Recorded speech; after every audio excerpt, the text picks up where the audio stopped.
Creepypasta. Manos. Lo peor que hice en mi vida ocurrió hace 12 años, cuando tenía 16 y vivía en Cleveland, Ohio. Fue en el principio del otoño, cuando las hojas estaban empezando a volverse naranjas y la temperatura empezaba a decaer, haciendo alusión al frío helado que estaba a pocos meses de distancia. La escuela acababa de empezar, pero toda la emoción de regresar y reunirse con los viejos amigos había sido reemplazada por la idea de que estábamos cautivos en un lugar que solo quería castigarnos de trabajo. Obviamente, mis amigos y yo estábamos dispuestos a hacer cualquier cosa con tal de recordar cuando no teníamos obligaciones. Aquellos días de verano, libres de responsabilidades.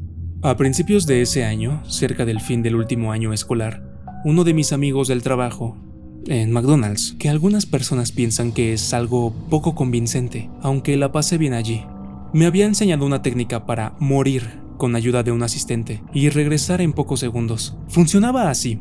El individuo tomaría rápidamente 10 respiraciones profundas y largas, y en la 10ª cerraría sus ojos, apretando los párpados fuertemente, conteniendo la respiración tan firmemente como le sea posible, mientras cruzaba sus muñecas sobre el corazón. Entonces el asistente le daría a la persona un abrazo fuerte desde atrás, apretando las muñecas de la persona en el esternón.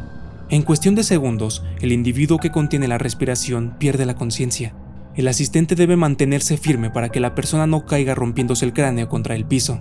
El efecto solo dura 1 o 2 segundos, y no es parecido a ponerse en coma, pero parecía que hubieses estado fuera de tu cuerpo por horas, y cuando retomas la conciencia, la sensación de desorientación, de no saber dónde demonios estás o qué estás haciendo allí, es impresionante. Sé que hay algunas personas que dicen, ¿qué carajo? ¿Son retrasados o algo así? Y sí, ahora sé que probablemente matábamos millones de neuronas cada vez que moríamos. Y creo que probablemente mi memoria también se ha visto afectada por ello. Pero yo era un chico de 16 años, aburrido como el infierno y pensaba que era genial. Obtener los efectos y las luces que uno ve luego de un puñetazo en la cara sin pasar por el dolor de recibir un puñetazo, te diría que lo intentes para que lo pruebes por ti mismo. Pero luego de lo sucedido, nunca se lo recomendaría a nadie.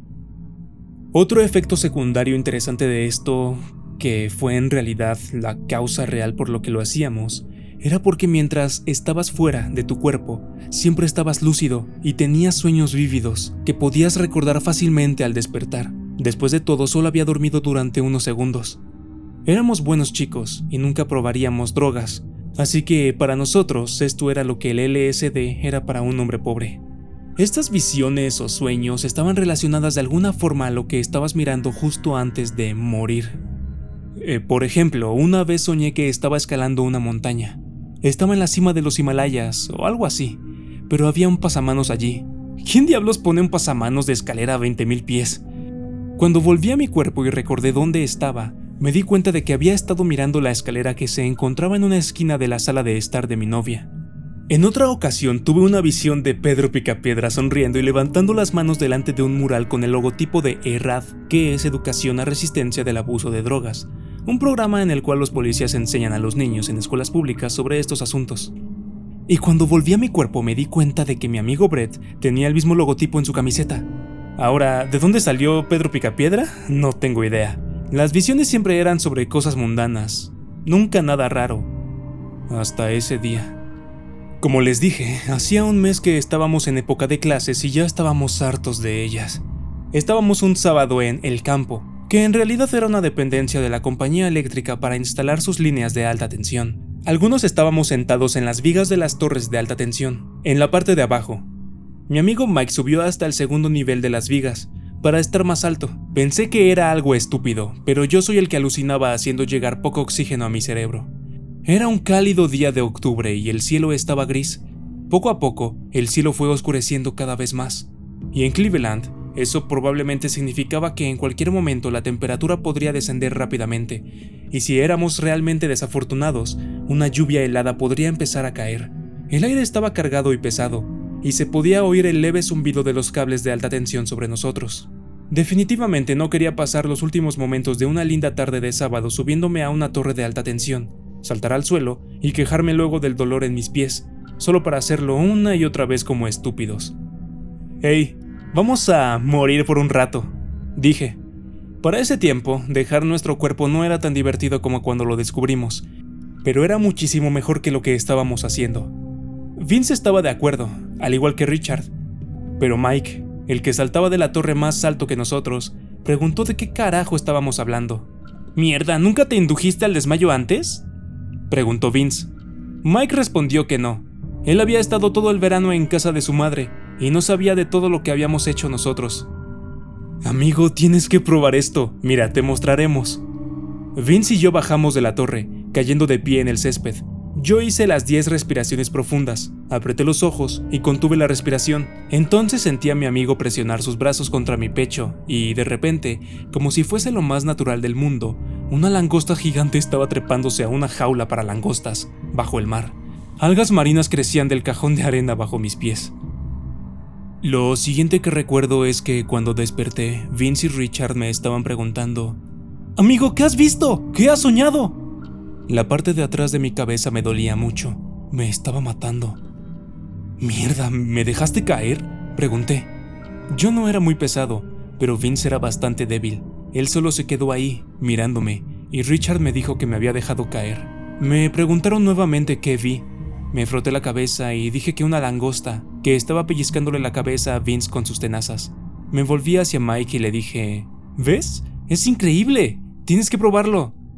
«Y una mierda», respondió. «No me fío de ninguno de ustedes lo suficiente como para intentarlo». «Vamos, hombre, tienes que probarlo. No es más peligroso que estar trepado allí. Te prometo que no te dejaré caer como este idiota lo hizo conmigo», le dije. Él miró de la forma en que hacen las personas cuando están decidiendo si lo que están haciendo vale la pena o no. Saltó de donde estaba, se incorporó y dijo: «Bien, solo una vez». Si al menos lo hubiese pensado un poco más, o se hubiese negado. Repitió las 10 respiraciones profundas, conmigo como asistente para asegurarse de que no caería. Contuvo la respiración y yo lo ayudé a caer en ese otro lugar. Es algo que siempre me lamenté, y cuando pienso en todas las cosas que desearía haber hecho de otra manera en mi adolescencia, chicas por las que no luché lo suficiente, clases en las que tuve que haberme esforzado más y todas esas cosas que tuve que haber hecho, como haberle dado ese abrazo de oso a Mike, llevándolo a un estado de inconsciencia. Sentí el cambio del peso muerto en mi pecho, y él era un chico robusto, así que me aseguré de dejarlo nuevamente en el piso para que no se lastimara. Justo cuando tocó el suelo, volvió en sí. Despertó gritando: «¡Mierda! ¡Mierda! ¡Aléjense de mí! ¡Aléjense de mí!», gritaba, al mismo tiempo que se levantó de un salto agitando sus brazos alrededor de su cabeza. Todos saltamos para atrás, con miedo de ser golpeados por su frenesí, pero más miedo, que casi me cago en los pantalones, más miedo tenía de lo que estaba viendo. Después de unos 5 segundos, el doble de lo que tardábamos generalmente en darnos cuenta de dónde estábamos y qué estábamos haciendo, él se tranquilizó. «¡Mierda! ¡Mierda! ¡Mierda!», jadeaba. Respiraba con dificultad, tomando respiraciones profundas. Se quedó allí, encorvado, hasta que cayó de rodillas, de espaldas a nosotros. Comenzó a mecerse, retorciendo las manos y murmurando: «¡Santa madre de Dios! ¿Qué demonios has visto?», dijo Vince.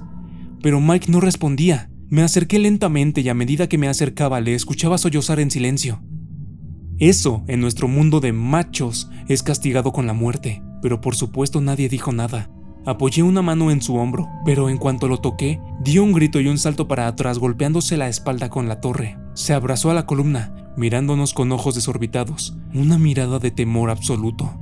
Pensaría quizás que éramos demonios del abismo del infierno. Si en algún momento pensé que estaba bromeando con nosotros, esa mirada me sacó de dudas. Eso, y lo que sucedió después. Claro, ninguno dijo nada. A los 10 minutos, Mike se había tranquilizado lo suficiente para que Richard lo acompañara a su casa. La temperatura había decaído y comenzó a llover. Le dije a Vince que me iba a mi casa y le dije que nos veíamos al otro día. Siempre pasábamos los días lluviosos jugando Mortal Kombat de nuestros NES, pero no dijo nada. Probablemente quería un tiempo a solas para reflexionar lo que había pasado, como yo. Al día siguiente fui a ver cómo estaba Mike, pero él y su familia se habían ido todo el día. Le pregunté más tarde cuándo se había ido, pero no me respondió. Creo que fue a un psiquiatra, puesto que cuando lo vi nuevamente, el martes, parecía estar mejor. Me imagino que utiliza algún medicamento para los nervios, pero eso son solo conjeturas mías.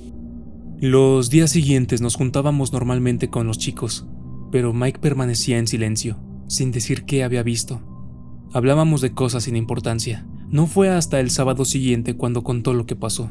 Estábamos caminando por una calle tranquila del barrio, hacia el puente peatonal de madera que cruza el arroyo.